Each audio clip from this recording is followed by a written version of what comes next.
Om Ajnanatimirandhasya Jnananjanashalakaya Chakshurunmilitam Yena Tasmai Shri Gurave Namaha. Nama Om Vishnupadaya Krishna Presthaya Bhutale Srimate Bhaktivedanta Swaminiti Namine. Namaste Saraswate Deve Gauravani Pracharine Nirvishesha Shunyavadi Paschatya Deshatarine. Jaya Shri Krishna Chaitanya Prabhu Nityananda Shri Advaita Gadadhara Srivasadi Gaura Bhakta Vrinda Hare Krishna Krishna Krishna Hare Hare Hare Rama Rama Rama Hare Hare. In the Bhagavad Gita, Lord Krishna reveals the most confidential knowledge in the 9th chapter. In that chapter, Krishna reveals something very, very important.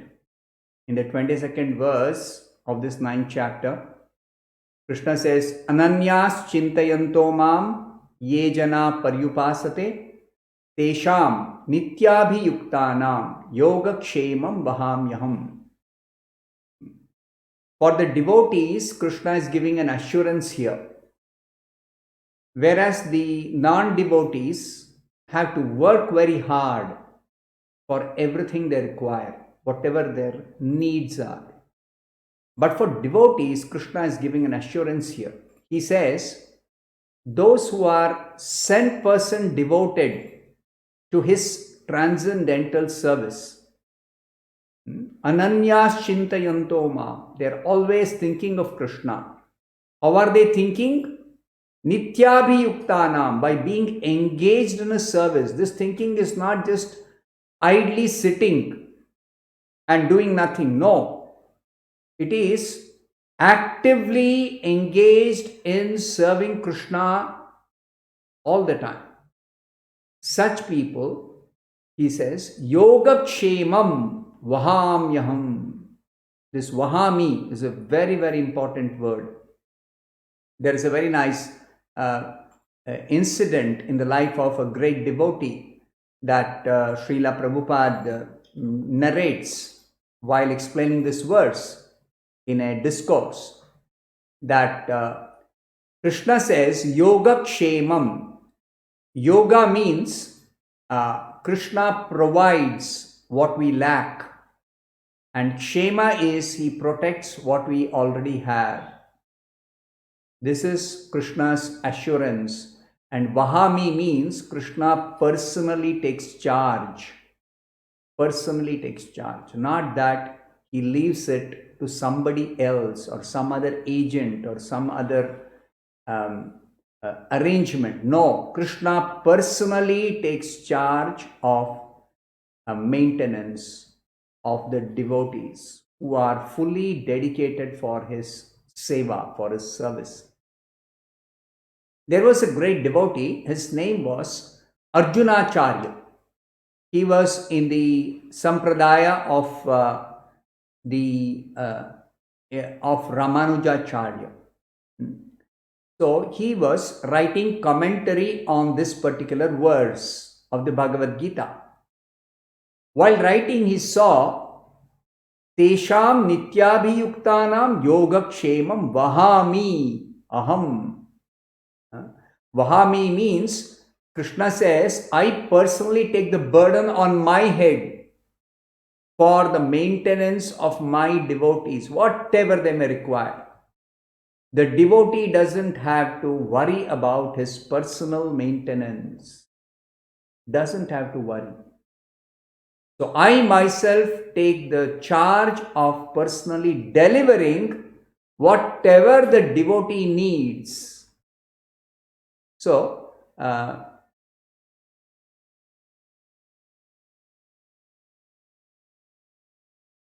devotee simply has to be concerned with serving Krishna. And such service is not whimsically done. It is done always in an authorized way, according to superior direction. According to superior direction.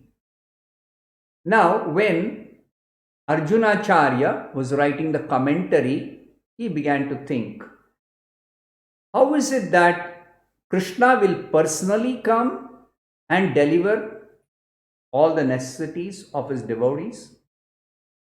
It is not possible that Krishna will personally come.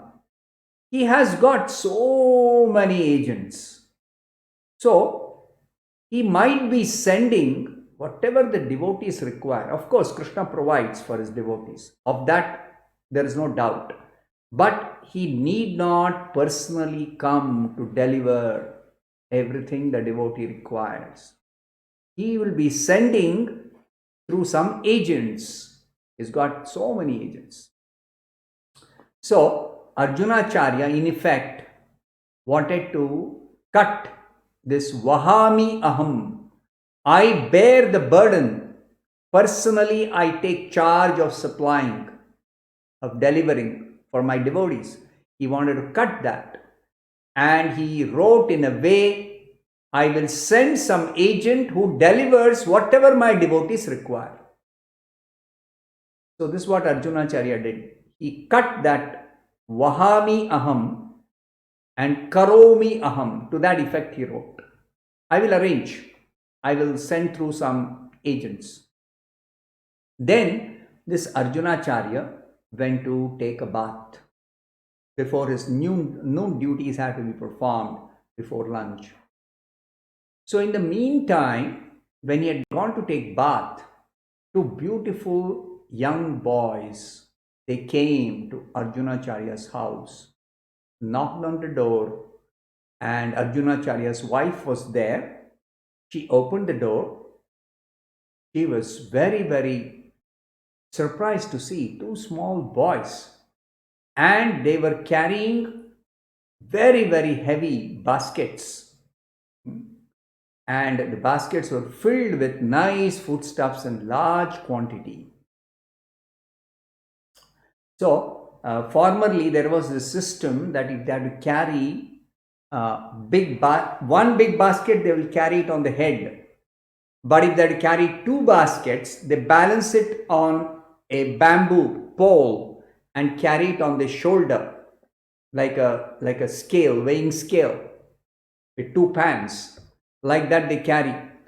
So these boys were carrying, each was carrying two big, a pair of baskets balanced on the pole, and it was very heavily hanging from each of their shoulder, one shoulder. Big burden. So with great difficulty they unloaded. And Arjunacharya's wife was wondering, such small boys, what have they brought? And why are they carrying so much heavy load? So they unloaded and immediately started emptying the basket, keeping all the items, foodstuff, grains, ghee, so many different spices, so many things. Then the boys, the Arjunacharya's wife was surprised. Who are these boys? What is this? So then the boy said, my dear mother, Arjunacharya has sent these goods to you. Please take delivery. Arjunacharya has sent these goods for delivery. You're so nice boys. You are beautiful boys. And he has given you? And why has he made you to carry these heavy goods? So much burden he has given you. He's a very kind person. He's not so cruel-hearted to make you carry this. Oh, then one of the boys, one was very fair, other one was very dark complexion, but both are looking very beautiful. So the dark complexion one said, you see, if I was not willing to carry because it's so heavy, he was actually beating me. You must carry this. And then you just see the mark the boy showed at the back, a mark of a cane mark. He has beaten me with cane because I was telling it's very difficult to carry such big burden. So he has beaten me and he said, you better take this. And then I want to quickly now unload this and go away. Then the wife was very, very surprised. Arjunacharya is not so cruel. Acharya is not so cruel. How has he become so cruel? And she was thinking that way. All right, dear boys, please sit down. Please sit down. I'll prepare some food stuff and give you something to eat. You have been tired. You've been carrying this. Please come, sit down, sit down. No, no, no, no, no, no. We cannot sit. We have to go. We have to go. Urgently, we have to go. If he comes again he will chastise us. So before he comes and again chastises us, we have to go away. So she wanted to prepare some food stuff and feed these boys, nice boys, for having brought all this. But then they would not sit down. They just unloaded everything and immediately went away. Then she was just wondering what's happening actually. She couldn't understand anything. And she saw so many nice items. Then Arjunacharya came back. The wife was just waiting to inquire what's happening. Then the wife inquired, Acharya, I have become so cruel nowadays. So he said, what is that? I have become cruel? Two very nice boys.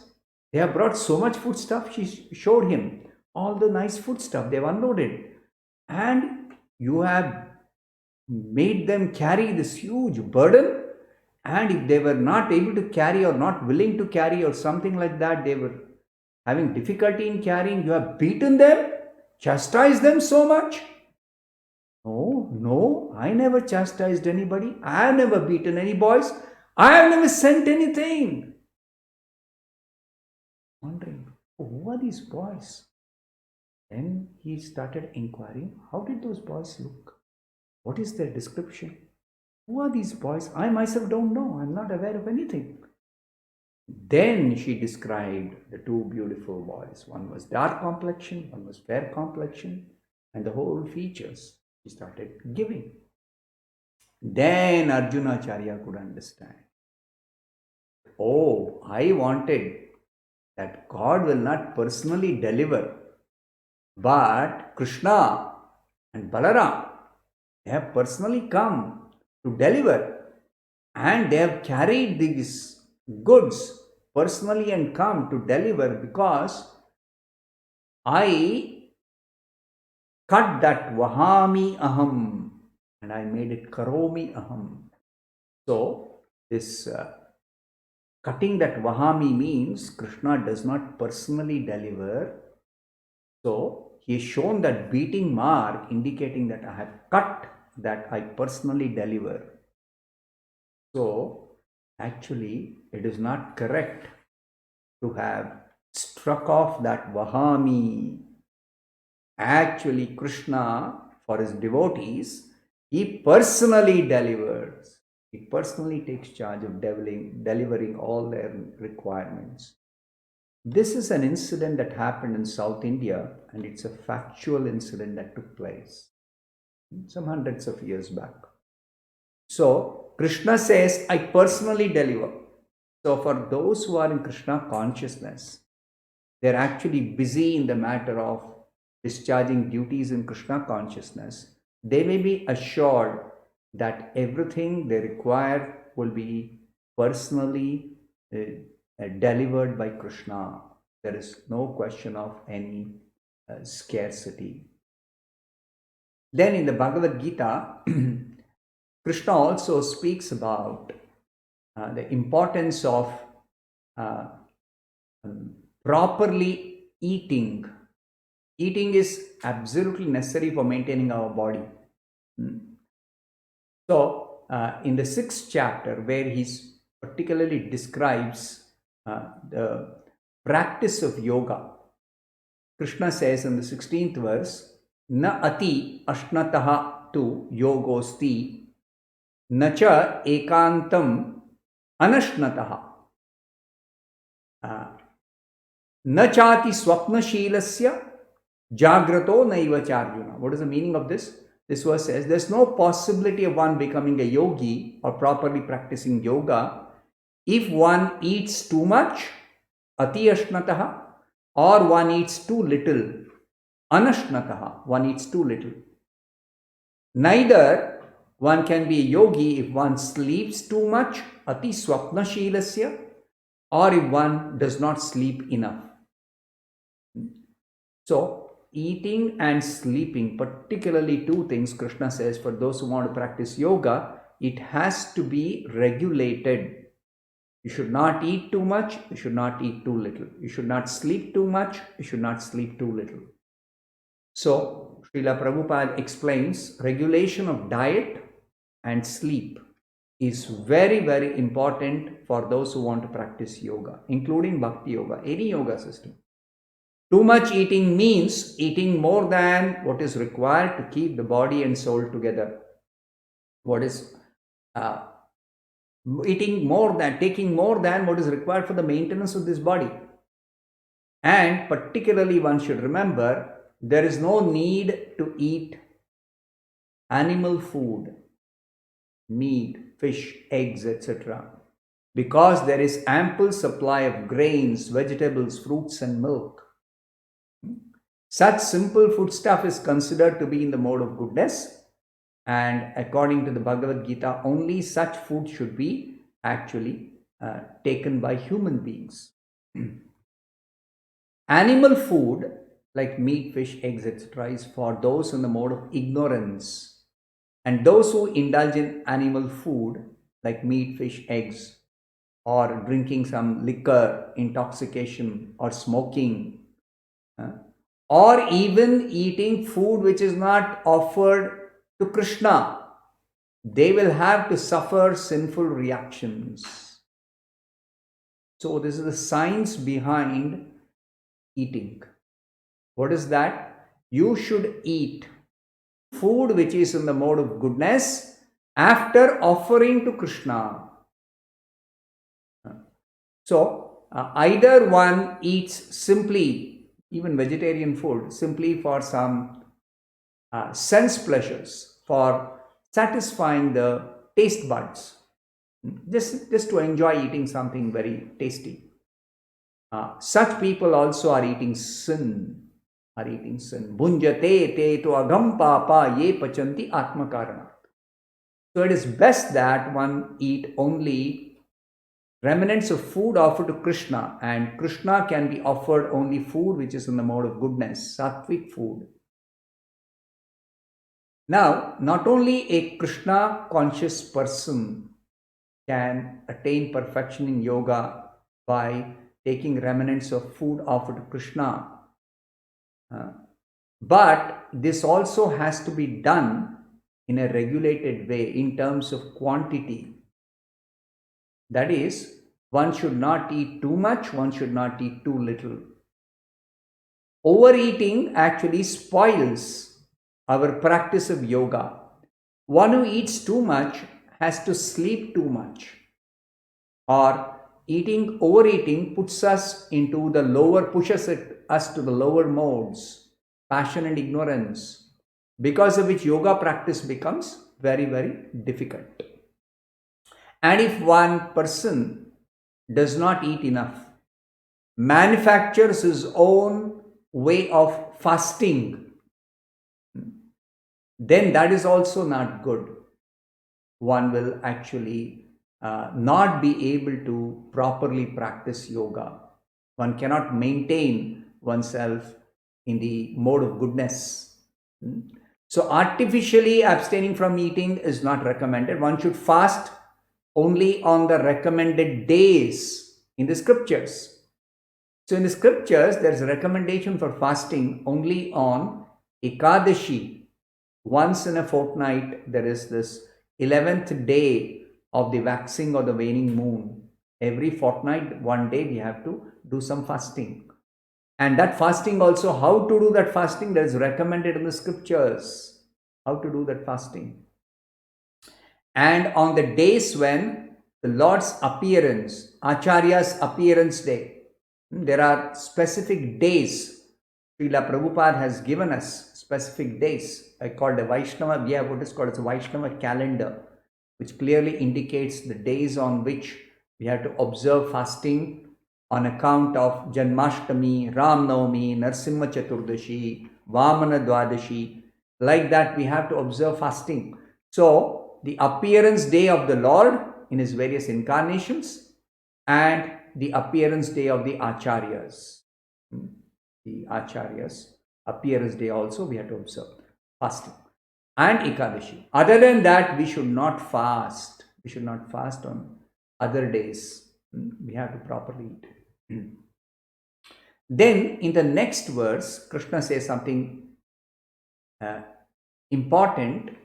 As a follow-up of the 16th verse in the 6th chapter, in the 17th verse, Krishna says, Yuktahara viharasya, yukta cheshtasya karmasu, yukta swapnavabodhasya, yogo bhavati dukkhaha.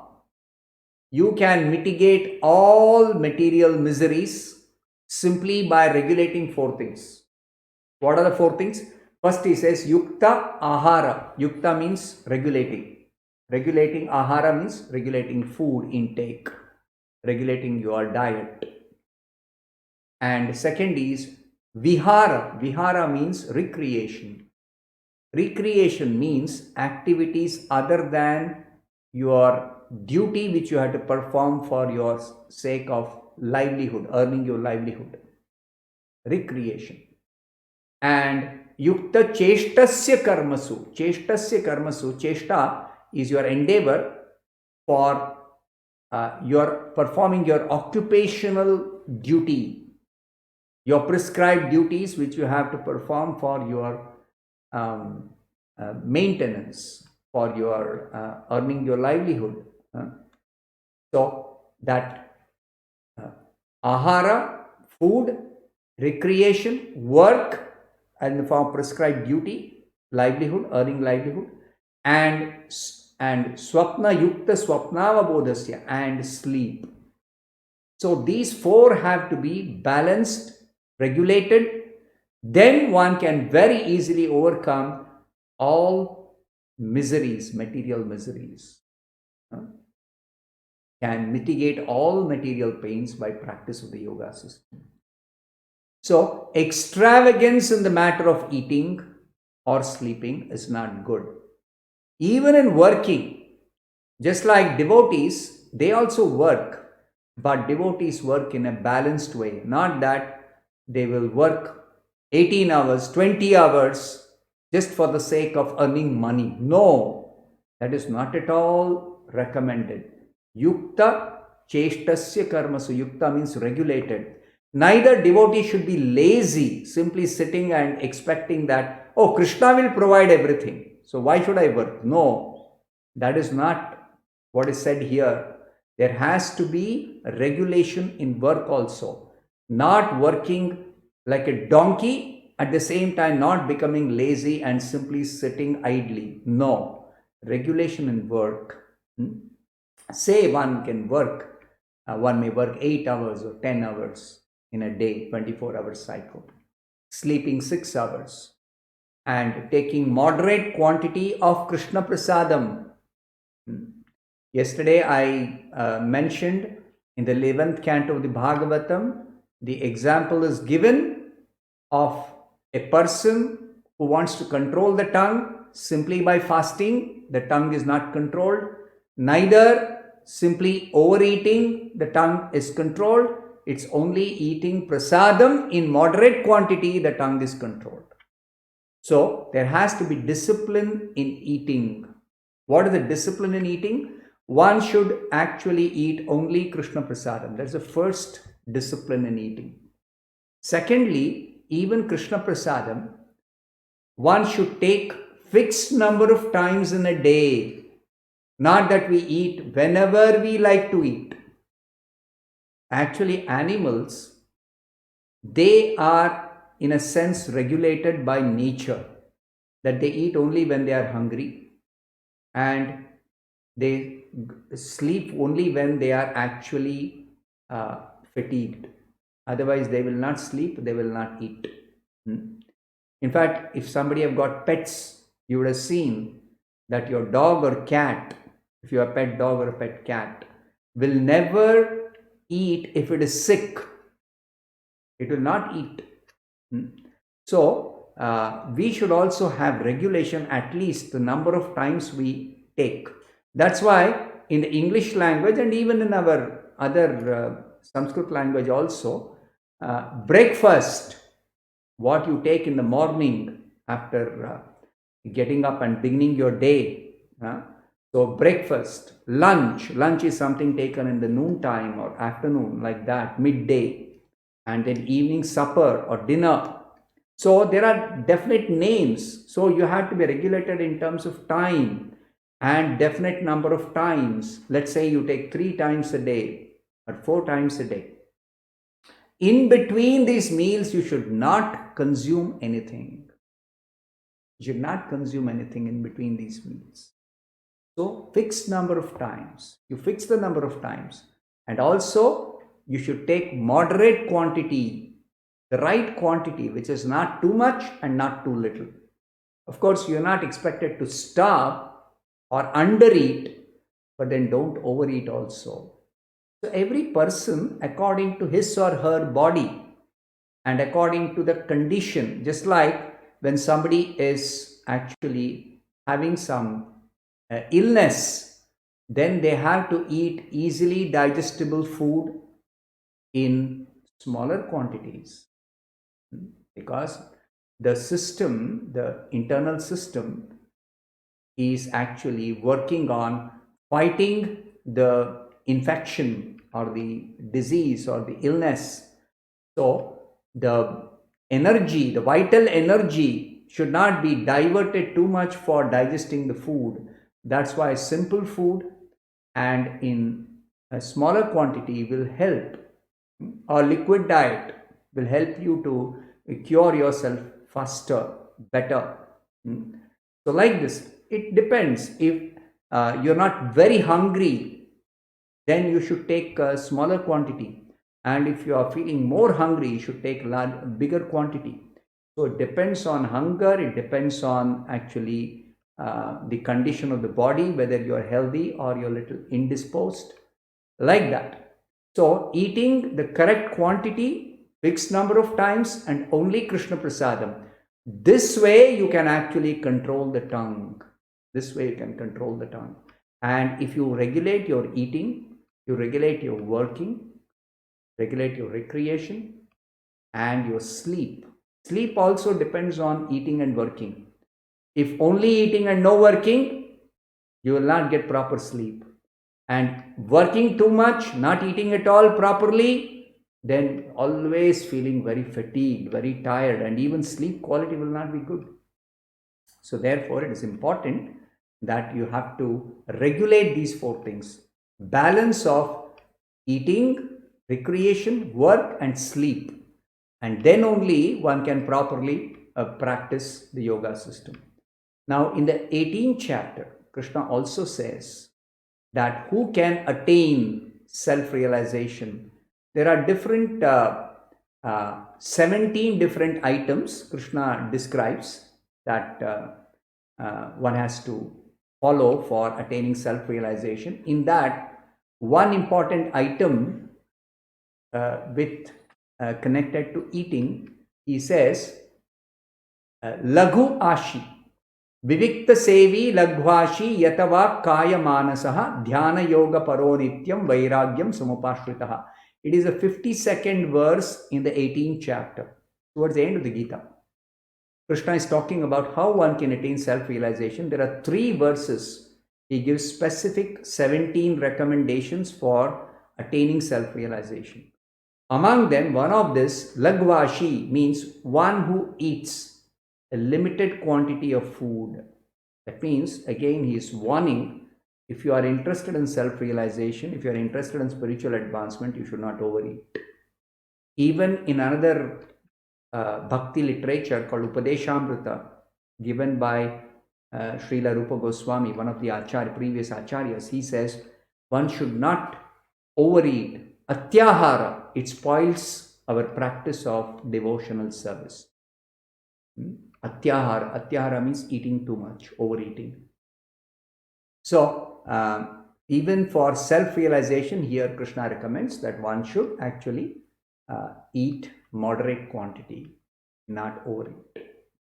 So that's why it is so important, this aspect of eating properly, eating the right food, eating in the mode of goodness, foods in the mode of goodness, not simply eating anything and everything we like, but being restricted or regulated, or carefully choosing what is nutritious, what is healthy, what is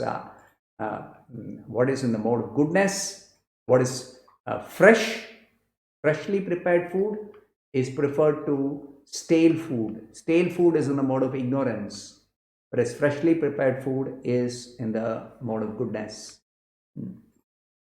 So like this, so many different recommendations are there in the Bhagavad Gita, and if we follow these, very easy to maintain our health. One place Prabhupada says in the Bhagavatam that any person in any part of the world can easily maintain his or her health by two things, Srila Prabhupada says. One is by regulated habits and by eating simple food. Any person can maintain his or her health. This is a very important tip given. Especially in Kali Yuga, people are having irregular habits and their eating is very complicated. It's very complicated in so many ways. People eat junk food.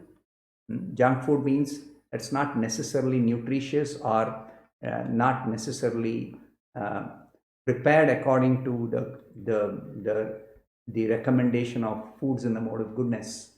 It's simply something that satisfies the tongue, and constantly snacking without having definite times of eating, all the time munching something. All these are very, very bad habits. So this actually leads to bad health. You spoil your health by constantly snacking, by eating junk food, by not regulating your eating, sleeping, working, and recreation, by eating too much or by eating too little. So all these have to be noted. Then one can actually properly practice yoga. One can very easily maintain good health, and then one can also make spiritual advancement. I'll take some questions now.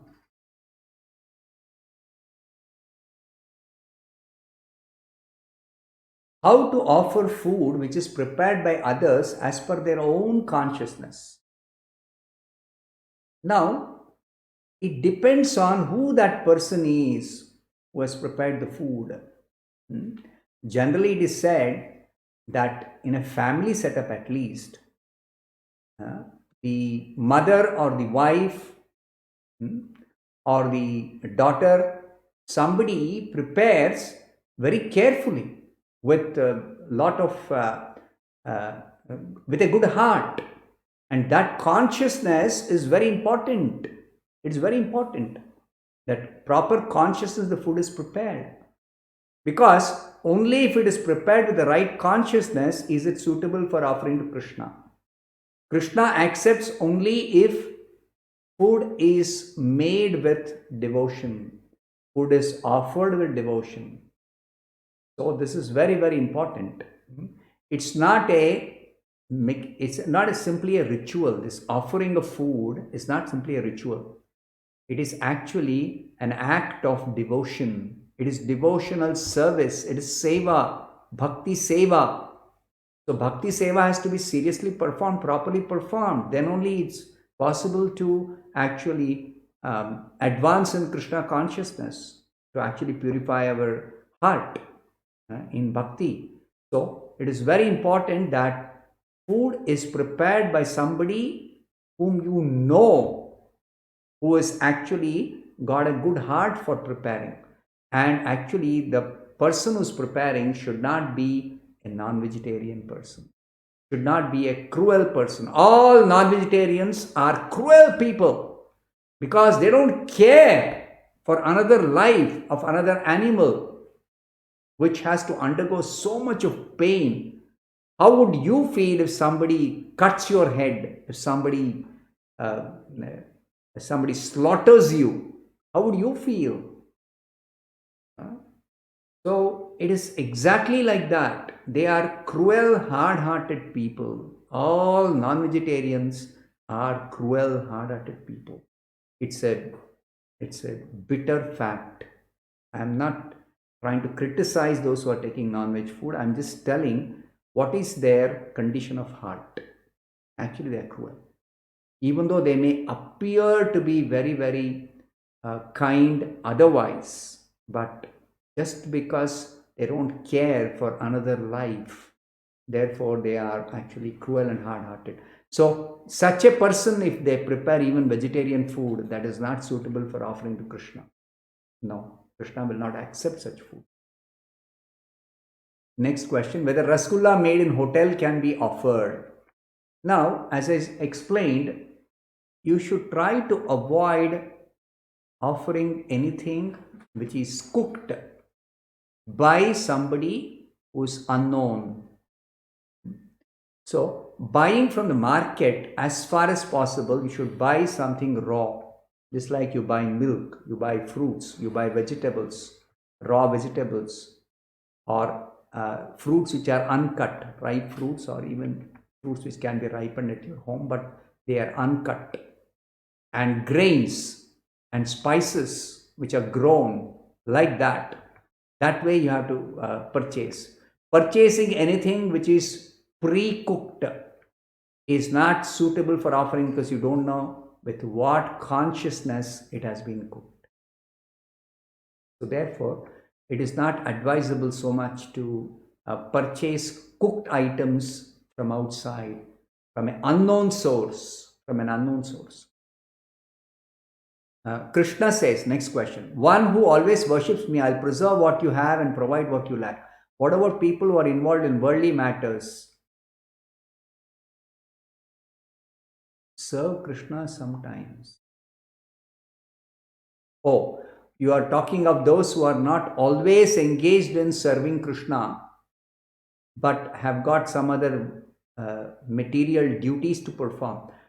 I have explained earlier, but I'll repeat that doing even our material duties in Krishna consciousness is the way to constantly engage in Krishna service. So how to do your material duties in Krishna consciousness? The result of any work you do, you should understand it belongs to Krishna. Even material duties, what you perform, the results belong to Krishna. In fact, the results are awarded by Krishna only. You have no control over the results. Krishna only awards the results. Whatever be the work you do, Krishna only awards the results, including material duties. So, understanding that Krishna awards the results, you should work in such a way that the results you understand belong to Krishna, and you should be very careful how you utilize the result of whatever material duties you perform or material work you perform. Who's the enjoyer of the result? It is Krishna. And if you utilize something, some portion of what you get from your work that you do, you have to utilize for your maintenance, for your family maintenance, that you have to carefully do it in such a way that actually it is not misused, it's not abused. So a portion of what you get as the result of your activity has to be offered to Krishna, and the portion which you use for your own maintenance or your family's maintenance should not be abused, should not be misused. So you have to become responsible in spending that. Generally what people get is money. So in spending the money, you have to be careful.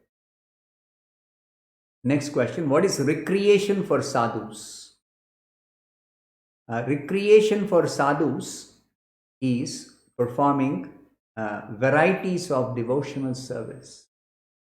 Prabhupada was once asked by a reporter, what do you guys do for having fun, having recreation? So Prabhupada said, we chant and dance, we sing and dance. That's what people do when they go to parties. Of course, they don't sing bhajans. They dance to some tune of some material songs or materialistic music. Instead, we are dancing in front of the deities or even otherwise while performing kirtan, glorification of Krishna. We sing or we hear nice singing of Hare Krishna and beautiful, nice tunes, and then we dance. So, generally in a party, what do people do? They sing or they hear some nice singing, they dance, and they feast. They eat some nice eatables or whatever eatables. So, same thing we have in Krishna consciousness. So, our Krishna consciousness practice is only recreation. There is nothing else. Actually speaking, there is nothing else. We hear nice Krishna Katha, which is very pleasing to the ears. We hear nice, adventurous descriptions of Krishna's adventures in his various pastimes called Krishna Leela or Bhagavan's Leela, Ram Leela. Leela means the pastimes of the Lord he performs for the sake of pleasure for his devotees, for the sake of pleasure for himself and his devotees. Either you participate or you hear about those descriptions as given in the Bhagavatam, as given in the Puranas, as given in Ramayana, Mahabharata. Even that is only recreation. What is it? It is only recreation. So we have all our activities in devotional service is recreation only. We have nothing else actually. If we have the right attitude towards devotional service, we understand every activity in devotional service is recreation. Thank you very much. Hare Krishna.